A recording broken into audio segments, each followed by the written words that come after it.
essa aula é sobre neuroradiologia intervencionista e eletroconvulsoterapia. Primeiro, a neuroradiologia intervencionista. Esses procedimentos geralmente são feitos na sala de hemodinâmica. E aqui só lembrar as particularidades da sala de hemodinâmica, que ela fica fora do centro cirúrgico, geralmente o anestesista está sozinho, então os cuidados em relação à segurança do paciente precisam ser redobrados.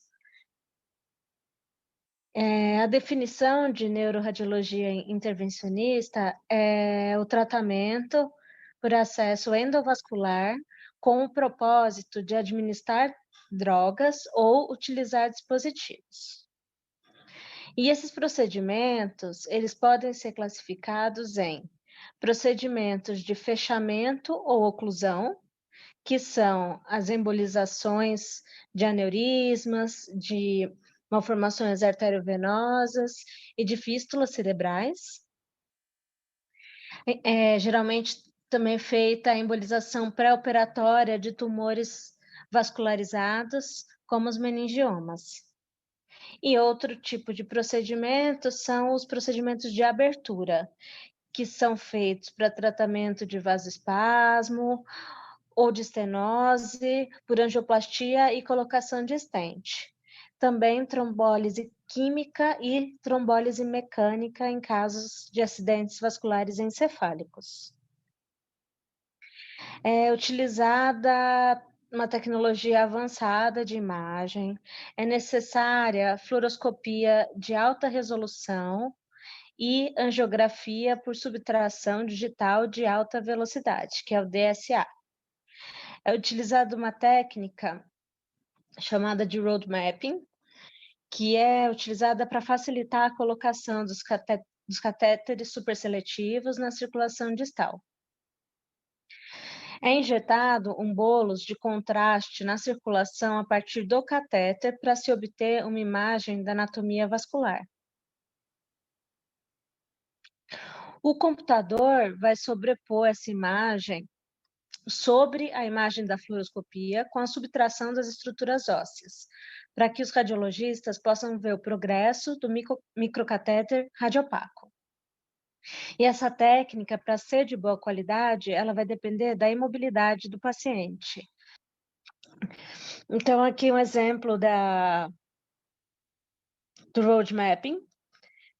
Primeiro, a gente tem uma imagem só das estruturas ósseas, depois, imagem das estruturas ósseas com o contraste no vaso, e a última imagem é da subtração das estruturas ósseas, mostrando só a estrutura vascular. É muito importante saber que essa técnica libera mais radiação que a fluoroscopia normal. Então, é importante que durante a anestesia, a atividade próxima à cabeça do paciente seja a mínima possível. É recomendado o uso de extensões, tanto para monitorização quanto para infusão de medicamentos. Diversos materiais podem ser utilizados para embolizações. Os mais comuns são as molas, os coils. São os materiais mais comumente utilizados para a oclusão de aneurismas por embolização. E o tipo de mola mais comum são as destacáveis ou recuperáveis. O princípio básico é que a mola pode ser avançada para a posição desejada através de um microcatéter, utilizando um guia no qual a mola está ligada. E se a posição da mola não estiver adequada, ela pode ser recuperada e reimplantada por uma outra mais apropriada. Essas molas geralmente são feitas de platina. E após o posicionamento satisfatório da mola no aneurisma, essa mola é destacada do guia. Avanços mais recentes incluem o desenvolvimento de molas bioativas, que são envolvidas por material que promove a formação de trombose e o crescimento endotelial em volta dessa mola, favorecendo ainda mais a oclusão do aneurisma. Então, na imagem, a gente tem alguns exemplos de molas que são utilizadas. E aqui a comparação de uma colocação endoscópica de molas com uma clipagem cirúrgica do aneurisma. Aqui um outro exemplo mostrando um aneurisma da bifurcação da artéria basilar e depois a imagem desse mesmo aneurisma depois de uma embolização. Outros materiais que também podem ser utilizados para embolização são cianoacrilatos. Eles são adesivos que se polimerizam rapidamente. Esse processo de polimerização é exotérmico, resultando na liberação de calor para os tecidos adjacentes durante a embolização. Por isso, o catéter precisa ser retirado imediatamente após a injeção do cianoacrilato para evitar a adesão do catéter. Existe um outro material que é o sistema líquido embólico Onyx. É um agente líquido embólico biocompatível. Ele sofre solidificação através do processo de precipitação. Essa precipitação, ela se inicia imediatamente após a injeção, criando uma película que se solidifica de fora para dentro. Não é produzido calor e a injeção pode ser feita lentamente.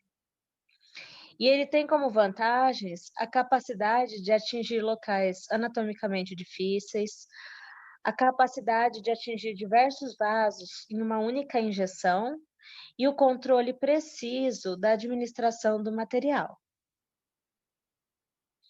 E um outro material são as partículas de álcool polivinílico. São partículas de 150 a 300 micrômetros, que são comumente utilizadas para embolização pré-operatória de tumores, como os meningiomas, para reduzir a perda sanguínea durante a cirurgia. E a eficácia da embolização vai depender da cateterização seletiva dos vasos que suprem a lesão e do preenchimento bem-sucedido do leito vascular com material embólico. E em relação aos aneurismas cerebrais, a doença aneurismática ela pode ser classificada em 3 categorias. O aneurisma pode ser pequeno, com menos de 12 milímetros de diâmetro, grande, entre 12 e 24 milímetros, e gigante, maior que 24 milímetros. A trombose completa do aneurisma pode ser alcançada em 57 a 85% dos aneurismas com diâmetro de colo menor que 4 milímetros, após a oclusão endovascular. Quando o aneurisma é maior, tem um colo maior que 4 milímetros, essa oclusão total é somente de 15 a 35%. E os aneurismas grandes, além de terem uma oclusão menor, do procedimento ter menos chance de realmente fechar o aneurisma, eles vão também ter uma incidência de hemorragia maior. Então, aneurismas pequenos têm uma incidência de praticamente 0%, grandes 4% e gigantes 33% de hemorragia após o procedimento. Aqui só um exemplo mesmo de um aneurisma cerebral e de uma imagem vascular desse aneurisma. Essa inserção de molas, ela vai possuir riscos, riscos menores, semelhantes àqueles de uma angiografia diagnóstica, então, reações ao contraste, hematomas femorais, infecções e pseudoaneurismas femorais, e também riscos maiores, como dissecção arterial, 0,7%, oclusão de artéria parental, 20%, fenômenos tromboembólicos, 2,4%, e ruptura durante o procedimento. A morbidade da inserção de molas varia de 3,7 a 5,3%, a mortalidade de 1,1 a 1,5%. E essa colocação de molas, ela não é indicada em aproximadamente 3 a 15% dos casos. Aneurismas muito grandes, com colos largos ou com tortuosidades não usuais podem não ser compatíveis com esse procedimento. Com o passar do tempo, o fluxo sanguíneo pode comprimir as molas no interior do aneurisma e levar à recanalização desse aneurisma. As taxas variam de 21 a 33%.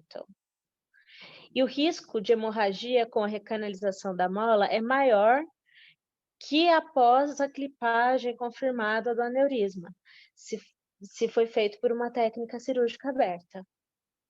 E novas tecnologias foram desenvolvidas para tentar reduzir a taxa de recanalização. Agora, em relação às malformações arteriovenosas, as MAVs pequenas podem ser curadas com embolização. As MAVs maiores, a embolização auxilia na redução do tamanho e do sangramento em cirurgia subsequente. E a mortalidade e morbidade após a embolização, mortalidade de aproximadamente 1,5%, mortalidade de 1,5% e morbidade de aproximadamente 6%.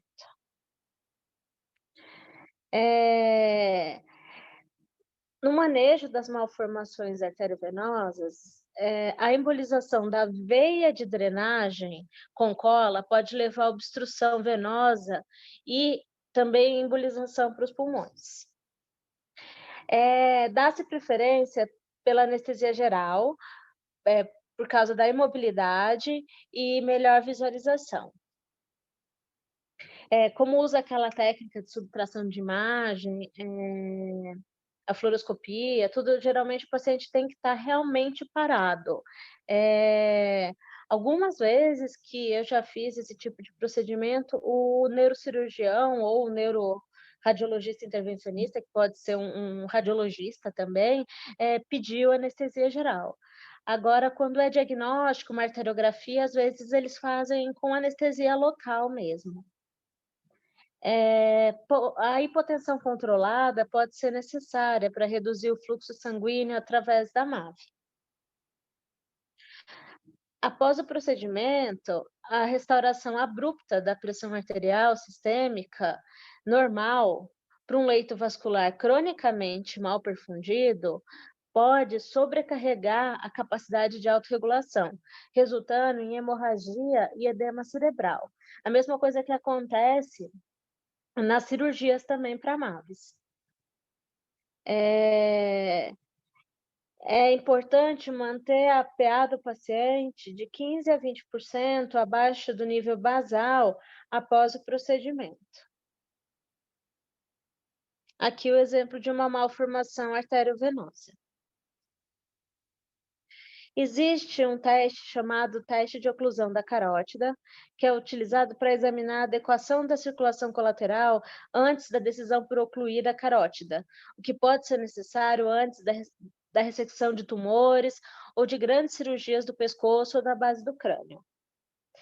Esse teste tem maior valor preditivo positivo se ele for combinado com a redução de 10 a 20% da pressão arterial do paciente. O teste pode ser, o teste, na realidade, deve ser feito com o paciente acordado para uma avaliação neurológica contínua. E essa oclusão da carótida pode ser complicada com bradicardia, hipertensão e perda da consciência. Pode-se realizar esse tipo de procedimento com anestesia geral ou com sedação. No caso da anestesia geral, as vantagens vão estar na imobilidade, melhor qualidade da imagem, conforto, melhor controle respiratório e hemodinâmico. Desvantagens: impossibilidade de realizar exame neurológico e consequências adversas da intubação e extubação, com aumento da pressão intracraniana. Pode ser utilizado propofol ou inalatório e deve-se evitar o óxido nitroso pelo risco de expansão de microbolhas de ar. No caso da sedação, a droga de escolha é a dexmedetomidina, porque o paciente pode ser despertado e colaborar quando estimulado, e tem menor efeito depressor respiratório.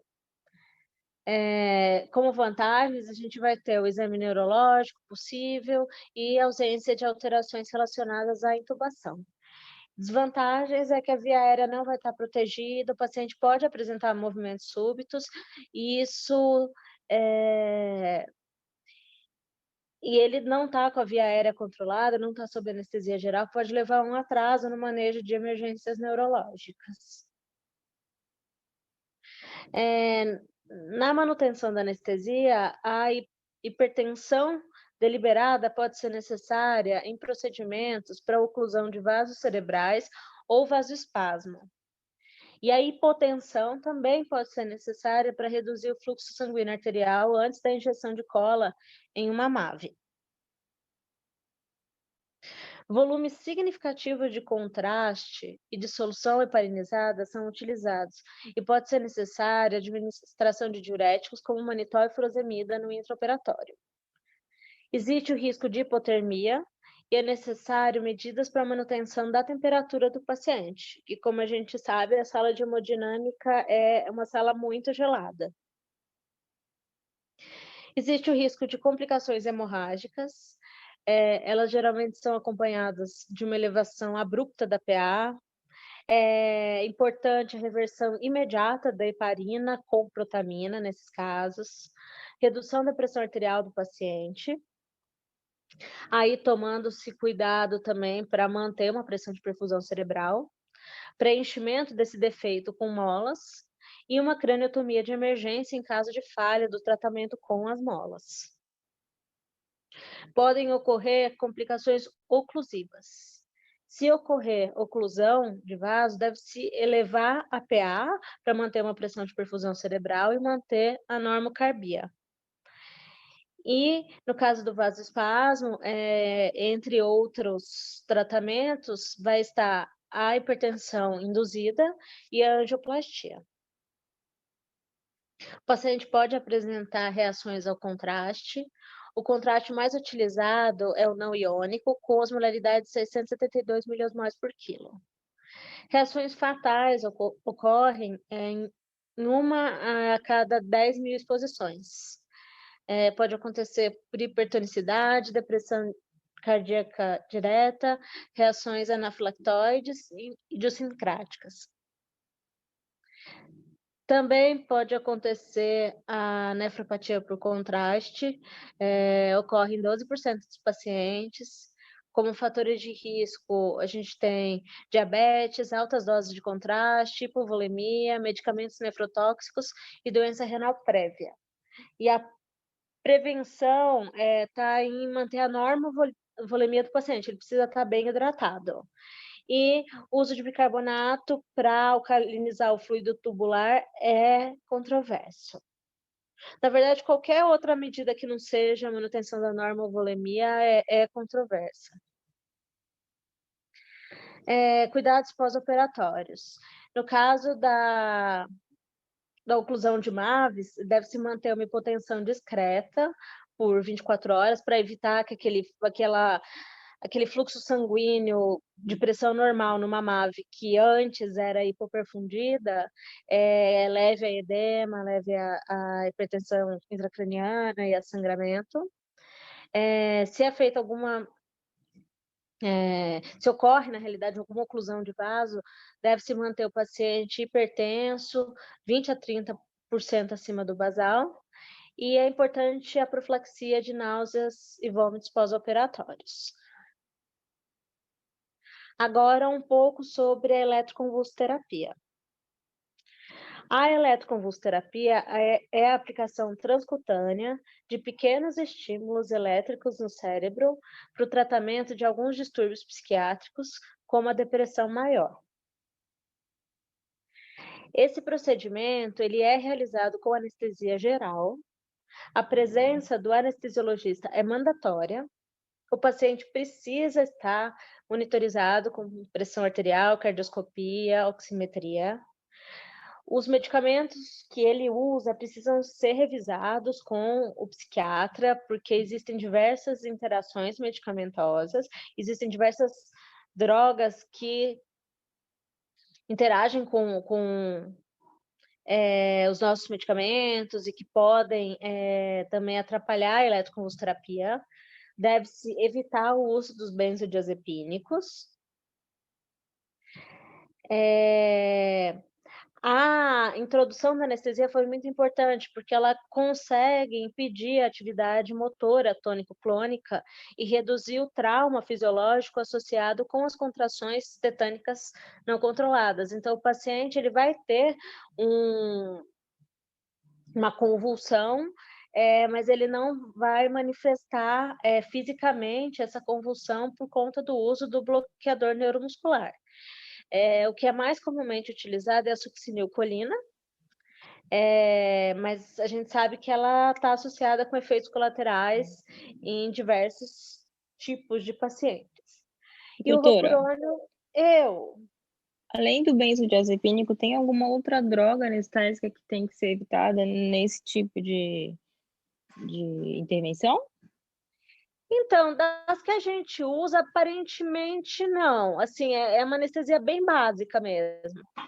Depois, um pouquinho mais para frente, ele vai comentar um pouquinho sobre os hipnóticos que podem ser utilizados. Mas existe uma tabela grande de medicamentos que não podem ser utilizados, então é uma coisa que tem que ser consultada na hora mesmo. Então pode usar succinilcolina, pode usar rocurônio. Só que é um procedimento muito rápido e você precisa de altas doses de rocurônio para ter um efeito mais rápido. E, assim, o que é mais adequado seria uma combinação de rocurônio e Sugammadex. É uma alternativa à succinilcolina, no caso dos pacientes que têm contraindicação ao uso de succinilcolina. Nos Estados Unidos, os medicamentos que são utilizados para esse procedimento são os barbitúricos. A droga de escolha é o metoexital, só que não é uma droga disponível no Brasil. E o tiopental, ele tem um uso limitado, por ter um maior tempo de ação e por ter efeitos anticonvulsivantes. Quando é utilizado durante a eletroconvulsoterapia, o etomidato pode produzir convulsões mais prolongadas se comparado com outros hipnóticos. Foi feito um estudo no Brasil comparando o tiopental, o propofol e o etomidato. O tiopental e o propofol, eles se associaram a um aumento significativo da carga elétrica total utilizada quando comparados com o etomidato. Só que não teve nenhuma diferença na evolução dos 3 grupos estudados. E, apesar de cargas maiores serem comumente associadas com uma confusão ictal mais frequente, concluiu-se que o propofol oferecia melhor perfil de recuperação. E, tipicamente, a eletroconvulsoterapia é um procedimento de curta duração e que necessita de cerca de 2 horas na recuperação pós-anestésica. As complicações mais frequentes são cefaleia, náusea e vômitos. Podem acontecer arritmias cardíacas, é comum uma breve bradicardia pós-ictal e taquicardia durante a convulsão. Se não houvesse o uso do bloqueador neuromuscular, as convulsões tônico-clônicas poderiam levar a lesões de membros, dores musculares e fraturas vertebrais por compressão. E o paciente pode apresentar confusão mental, delírio e prejuízos de memória. Não existem contraindicações absolutas à eletroconvulsoterapia. Deve-se tomar bastante atenção em relação aos pacientes com doenças cardíacas, os pacientes com arritmias, doença arterial coronariana, ICC e hipertensão arterial severa. Os exames antes do procedimento devem ser individualizados, De rotina, hemograma, eletrólitos e eletro. Idosos, pacientes com doenças na coluna ou doenças respiratórias, raio-x de tórax e de coluna. Se o paciente tem algum sinal neurológico, exames de imagem do sistema nervoso central e dosagem dos anticonvulsivantes. No caso de eletroconvulsoterapia em paciente que usa marca-passo ou CDI, não existem relatos de danos diretos causados pela eletroconvulsoterapia aos dispositivos cardíacos eletrônicos implantáveis. No entanto, a preocupação é a detecção da corrente elétrica pelo marca-passo, levando à redução dos estímulos do marca-passo em pacientes que dependem do dispositivo. Então, o marca-passo vai achar que o próprio coração está mandando esse estímulo, que na verdade é da eletroconvulsoterapia, e pode inibir o marca-passo. E a decisão médica pelo uso da eletroconvulsoterapia deve levar em consideração a duração da aplicação dessa terapia. Se a terapia for curta, menos que 5 segundos, é pouco provável que ocorram alterações hemodinamicamente significativas. Também é pouco provável que o paciente vai receber um choque inapropriado no caso de ter um CDI. Se for necessária a exposição prolongada à eletroconvulsoterapia, o dispositivo deve ser reprogramado para o modo assíncrono e a função anti-taquiarritmia deve ser desabilitada. E um ímã deve estar disponível para todos os pacientes caso ocorra a detecção dos micropotenciais ou choque inapropriado. Na verdade, o adequado nesse caso, como é um procedimento eletivo, é realmente o paciente passar em consulta com o cardiologista dele e ser chamado o técnico do marca-passo para fazer a reprogramação. Lembrar que a eletroconvulsoterapia pode levar a eventos hemodinâmicos significativos não relacionados aos dispositivos, como taquicardia sinusal, causada pela convulsão, e arritmias ventriculares. E é isso. Aqui as referências são o Miller, o Longenecker e mais 2 artigos sobre eletroconvulsoterapia. Obrigada.